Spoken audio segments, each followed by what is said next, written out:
The underlining goal was to create a space that allowed people to connect to the environment.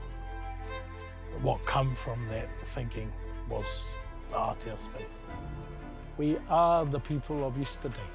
We have maintained our genealogical ties to our whole environment. When doing my agreement with Tāne, I always let Tāne know that I'll be taking from you, but I'll be presenting you back to the world. So I have to let the tree know. If I take you and if I use you, I'll present you back to the world. The world will marvel at you again. As the birds did in the past, man are going to walk past you and they're going to admire you. That's part of my job, or part of my work.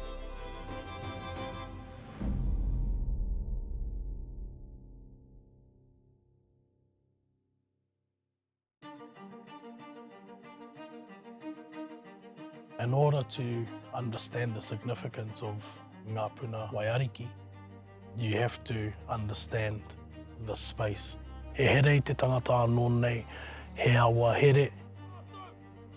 He here I a Ngāti Tūwhare toa, ki ona tupuna, ki ona tupua, ki ona tahito, ki ona take. Pō to me always represents our connection between heaven and earth and our culture. It's called Rangi and Papa. The tree came from a place called Waipuhutu Forest. On the hip of Pureora and Titiropinga. Waipuhutu had a great stand of native. A lot of the native in the past got knocked down by the old pioneers. Luckily for us, we can extract them and restore them. When carving, my heart is pumping and my heart beats through a chisel. Hopefully that is felt when people look at the pō. Kia tātou, ko horomatangi te tipua rangatira o te moana pō kare ake nei. He kawai hononga ki etahi ngā tani whakatoa, huri noa, te ika a Māui tiki a tara. Ko ia te rangatira I tēnei wā o te moana o Taupō.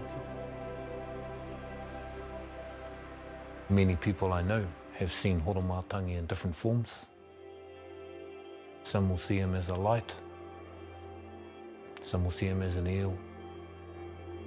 Some as a dolphin, some as a kōrero. So it's important that every hapu are going to have their own kōrero and have their own kōrero of horomatangi or of other guardians. O tētahi o ngā wawata, kia kite ake aku, tamariki aku mokopuna I ngā Tōraitanga, ko whakarewa hia ake. Me ona kōrero, hei kawenga mā rātou, hei hoa haere mā rātou I a rātou e takataka I ana I te mata o te whenua, e mōhio ai rātou, kō ai rātou, nōhea rātou, kia tū tangatanga I tēnei ao. This is a timely reminder for all of us. It starts at the heart of the fish. It should spread right throughout the country in relation to us looking at ourselves and what are our impacts on our environment. If it doesn't move or inspire people to either want to touch it or provoke a thought within them or make them want to carve, then I'm not doing my job. I can only do that because rākau does it to me and for me. That's the type of relationship it is. It's not me. I like to think it's the rākau and Tāne.